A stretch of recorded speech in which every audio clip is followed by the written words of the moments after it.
What is going on, guys? Johnny on the track back with another video. Not often you see me with the headset on, but figured I'm in a different spot today, so didn't want to get any background crazy noise. So I'm gonna go with the headset. And today we are talking about the biggest winners and losers from last night's, or really this past weekend's clash at Bowman Gray, the Madhouse. Great event. I really can't speak more highly of that event that NASCAR put on this past weekend. It was executed perfectly. It exceeded any expectations that I think myself and pretty much anybody had for this event. So, I mean, just really, really cool to see. But I'll get more into that when we go through our biggest winners and losers. So, with that, I've got three of the biggest winners, three of the biggest losers. I did tweet about my biggest winners and losers at JOTT_podcast on X, but wanted to give a little bit more background on why I picked each winner and loser. And hopefully I can kind of continue to do this moving forward because, if it gathers some steam and people like it, I think it's important to go through some of this stuff. So, first winner, I'm going to go with the guy that actually won the race, and that being the number nine of Chase Elliott. What a way to start a season, in my opinion, for a driver that really, really needed, to start off strong. Because the last couple of years, it's been the Larson and Bowman show, or sorry, Larson and Byron show. And even last year, like Bowman, was really, really good and consistent, and had as many wins as Chase Elliott had last year. It's been a while since Chase Elliott has truly been, I think one of the top 3 to 5 in this sport. I say a while, maybe 3 years now. Obviously, he had the great 2020 season. He follows that up with a good 2021 campaign. And then since, 2022, three, four, we have not really seen the same Chase Elliott. And to me, Chase Elliott is a guy that should be winning 3 races minimum per season. And I think he can do that. And I think with, just the event being as historic as it is, a great crowd, a great atmosphere for Chase Elliott to go out there in front of those fans in North Carolina and put on that show that he did. I think that is going to do numbers for his confidence, numbers for this team. And quite frankly, the sport is better when Chase Elliott is winning 3, 4, 5, 6 races a season. So to me, Chase Elliott is the biggest winner. Of this whole weekend. And I see and I hope that this momentum carries on for him and he has a great season because he needs it. The sport needs it. And however you feel about Chase Elliott and Chase Elliott fans, again, the sport is better when the stars are at their best. Chase Elliott is a star. He is one of the best when locked in, when focused, when on his game. And last night we saw that firsthand. Great performance by Chase Elliott. He's my biggest winner.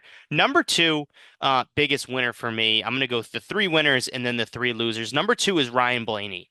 At this point, Ryan Blaney is a superstar in our sport. And I think it took a lot of time for people to warm up to the idea that Ryan Blaney is on the level of a Kyle Larson, of a Tyler Reddick, to a lesser extent, maybe even a Christopher Bell.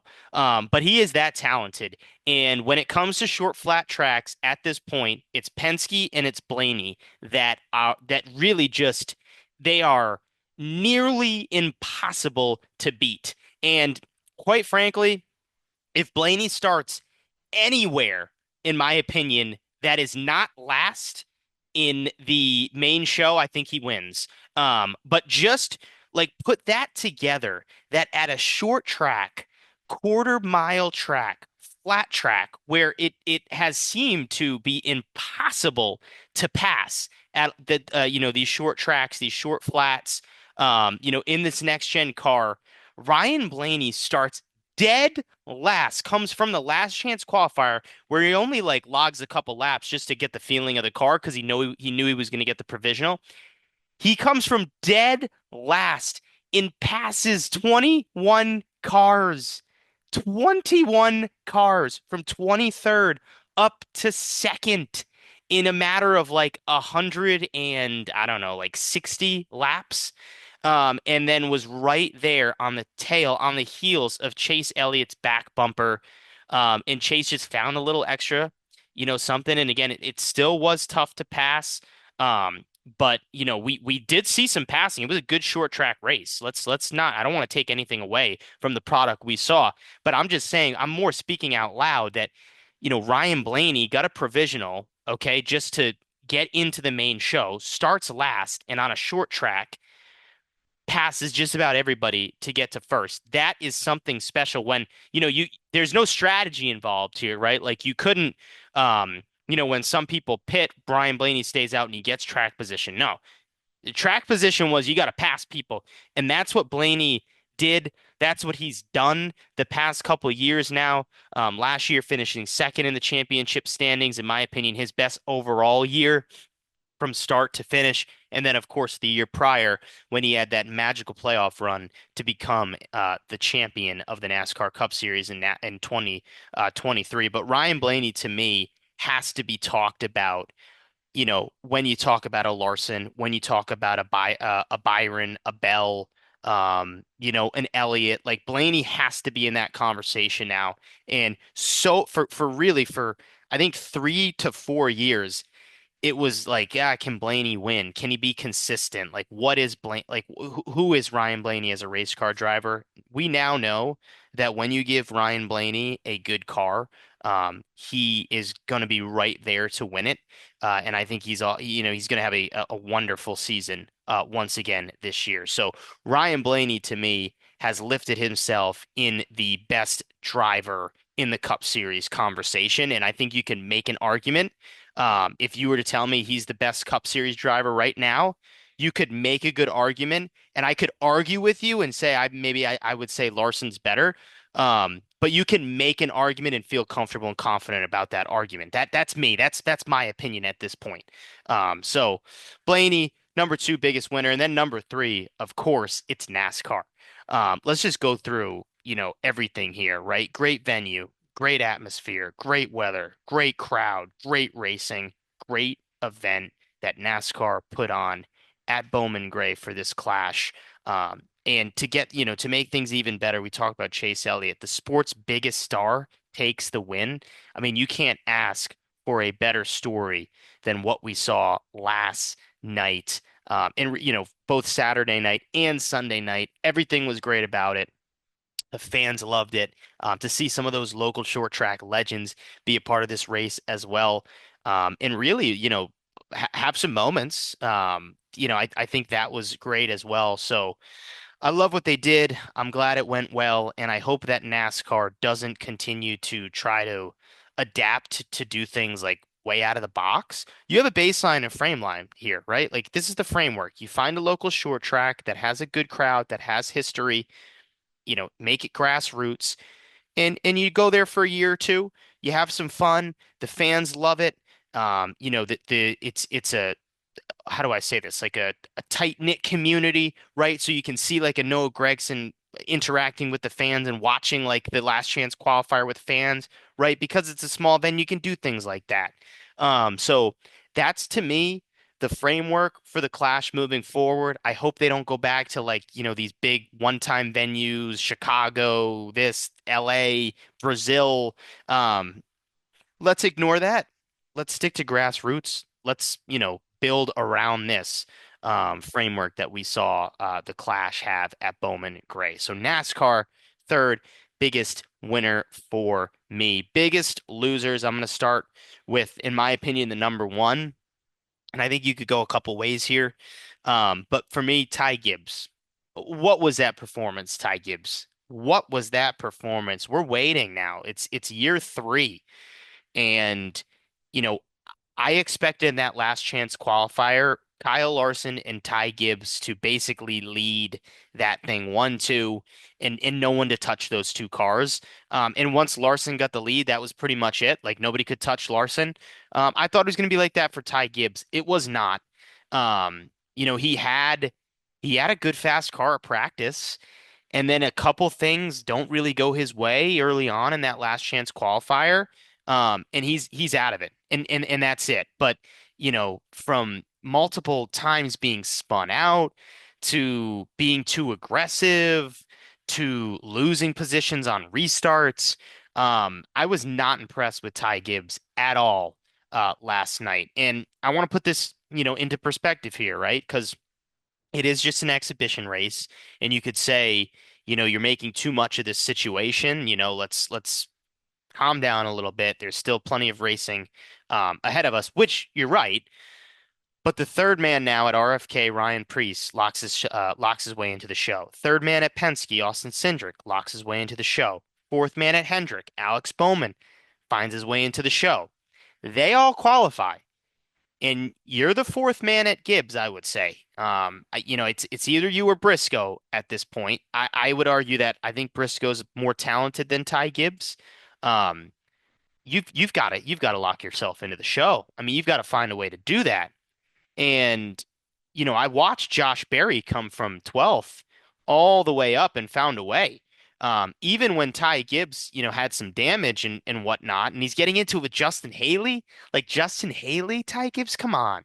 Like last year was Joey Logano, a top tier champion, a superstar. Like that's the like a Gibbs Penske rival. Like those are the guys that you should be getting into these kind of scrums with, not Justin Haley, Spire Motorsports. Come on, Ty Gibbs. That was not impressive to me at all. Like I said, I thought it would be him and Larson just, weaving their way through the field, and once they got up top, that would be the end of it. Um, but sure enough, that was not it. And, again, there's plenty of racing left, but to me, I expected more out of Ty Gibbs and was not impressed. So that 54 team, I definitely believe in those guys. I think Ty Gibbs is finally due for a win, but not a great start if you're a fan of the 54. Number two, biggest loser, Kyle Busch. Kyle Busch. I mean, do we once again have tickets on the Kyle Busch Disaster Express? I mean, it's really starting to get frustrating when one small thing goes wrong. This team cannot overcome anything, not anything at all. And one small thing goes wrong early on. They try to make some adjustments. In my opinion, that made the car worse. The car was atrocious. And he gets lapped before halftime. Before halftime. This is a race. We have a halftime, and Kyle Busch is getting lapped. It's really, really frustrating at this point. Again, when one small thing goes wrong for this A team, you can pretty much chalk it up as a loss. Like the Kyle Busch Disaster Express, that train gets derailed and goes off the tracks, and it cannot find its way back on the railroad tracks. So I mean, you know, I still believe in Kyle Busch. I think he's going to win one, if not multiple races this season, but it won't be from overcoming anything. It's going to be like a wire to wire performance, or a performance where he's top five most of the day and then finds his stuff late on. That'll be the win, because it's not going to be bad pit stop, this, that, the other thing. No way. No way. It's got to be a dominant start to finish Kyle Busch win. So another, a bad, humiliating performance for Kyle Busch, number two. Number three, finally for me, it's Eric Jones. Here's my thing with Eric Jones. You're too nice out there. You're too clean out there. At some point, man, you got to rub some feathers. You've got to rub some feathers. I feel like he gets used up too much. He gets taken advantage of too much. And at this point, he's just lost his confidence because, you know, I feel bad for the guy. I don't think this is the best situation for him to be in, because you know, the car doesn't have the speed. And maybe that can change, right? Like again, new season, fresh start. But last year the car didn't have the speed, and to me, he's too timid. So when you don't have the speed, but you have like there's talent in there in Eric Jones. Um, you've got to. you've got to be aggressive. You got to find a way. And Josh Berry, right? Like, I don't think his car had the speed, but he's a good, talented short track racer, and he was aggressive and he found his way to the front. That's the bottom line. I think Eric Jones could have done that. But to me, he's just oftentimes too timid behind the wheel. It's like too nice of a guy. And at some point, because I know it's in there, I mean, he's won two Southern 500s. Like, you don't just win two Southern 500s, without talent. It just doesn't happen. So I know it's there, but at some point, Eric Jones to me just has to kind of put himself as a driver first before everything, and just get aggressive out there, because if you don't somebody else that will come into that car will find a way and do that. And I look at Carson Hocevar, who, has kind of been able to recently, or especially last year, balance his aggression, but also his talent. Now we've, again, still seen ups and downs with Hocevar, but I think Eric Jones needs to find a way to balance his talent with a lot more aggression, because if not, again, he's going to be out of that ride. And I think he's talented, and I think he can win races. He's just got to start to put it all together and regain his confidence, which I think he's lost. So, those are the three big winners and losers from the clash at Bowman Gray. I want to know what you guys think. Put your comments or put your opinions rather in the comment section below on who you think were the weekend's biggest winners and the weekend's biggest losers. Once again, Chase Elliott, Ryan Blaney, and NASCAR were the big winners of the weekend, and the big losers, Ty Gibbs, Kyle Busch, and Eric Jones. Appreciate you guys watching. Give this video a like, goes a long way for the channel, and subscribe for more motorsports content. Thanks for watching, and we'll see you next time.